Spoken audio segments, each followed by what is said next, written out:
Desig reforça la voluntat i aquesta fa créixer la força.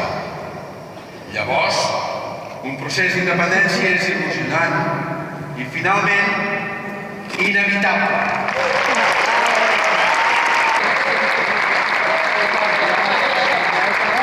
No hi ha retrets ni excuses i ens hi posem a pencar. Som un país imparable. Creieu-me que som imparables.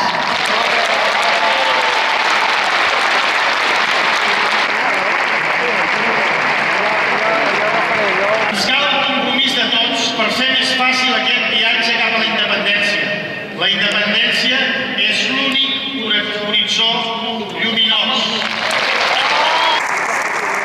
Hem de fer moltes coses plegats, amb molta fermesa i a la catalana, és a dir, tranquil·lament i amb la idea de convèncer els que encara no estan convençuts.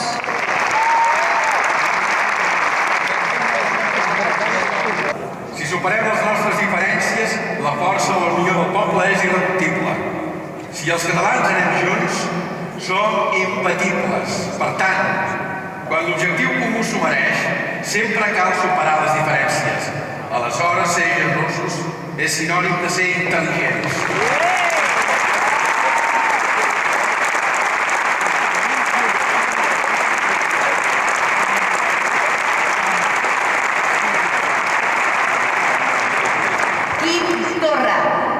La independència no és un objectiu de partit, sinó de país. No hi ha camí per a la independència. La independència és el camí, que diria Gandhi avui a Catalunya.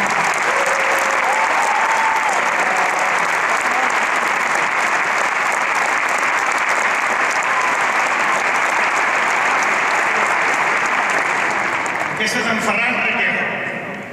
No cal que hi hagi un sol partit independentista, com a vegades es diu, sinó el màxim nombre d'independentistes en tots els partits.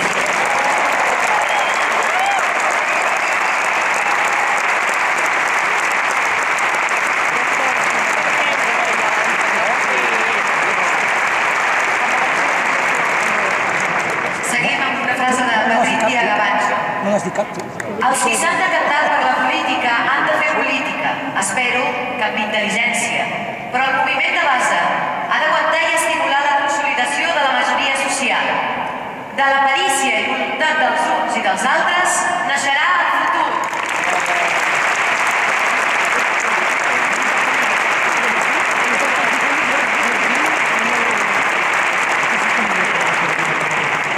Citem Salvador Cardús. La independència serà el resultat d'un procés extraordinàriament complex que només una societat molt segura d'ella mateixa podrà dur a terme. Hem avançat molt en molt poc temps. Hi ha raons per l'esperança. M'agradaria que posessin la de la Maria Mercè Roca. La de la Inés Milada, insisto. No?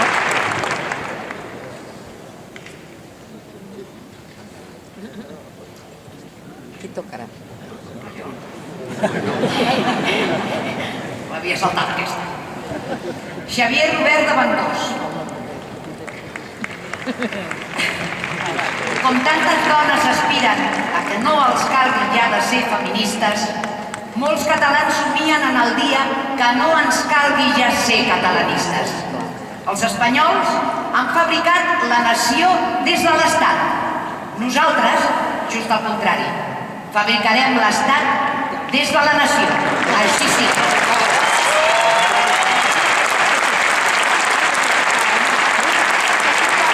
Bravo, bravo.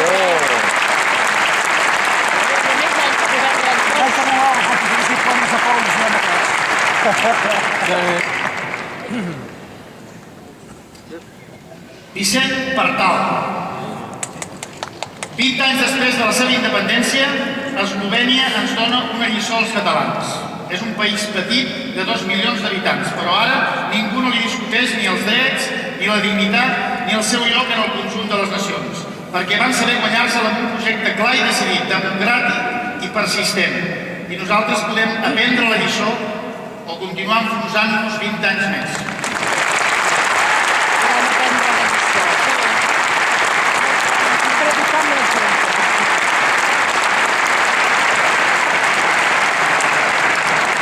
Citem ara Antoni Bassas. L'única convivència possible amb Espanya és la de dos bons veïns.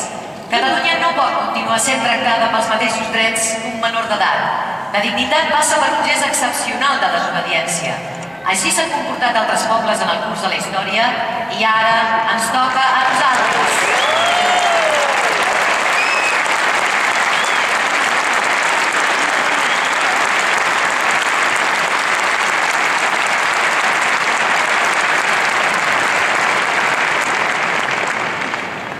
Del molt honorable expresident Jordi Pujol.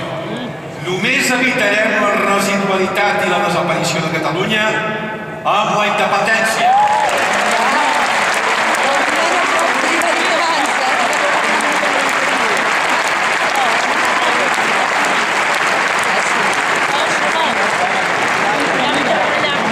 També volem afegir que el grup Catalans Abroad, Catalans a l'estranger, celebra la constitució de l'Assemblea Nacional Catalana.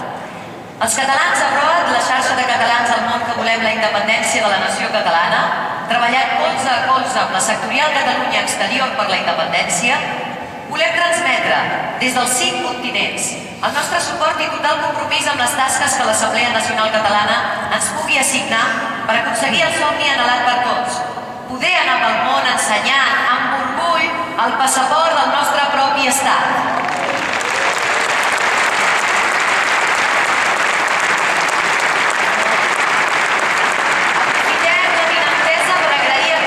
S'ha adherit a la campanya pel manteniment de les emissions per satèl·lit de TV3, que cada dia ens permeten sentir-nos una mica més a prop de la nostra estimada pàtria.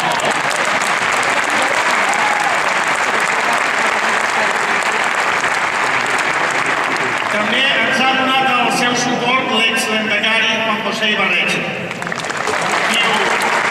Diu això, a mí no me gustan las utopías posibles, sino las realizables. Y las utopías dejan de ser posibles para convertirse en realizables cuando habitan en la mente de las personas. Esto es así en caso del pueblo catalán y también del vasco. Tenemos todo a ganar. Aurrera, Betty Aurrera. Un abrazo para todos y todas. ¡Visca Cataluña!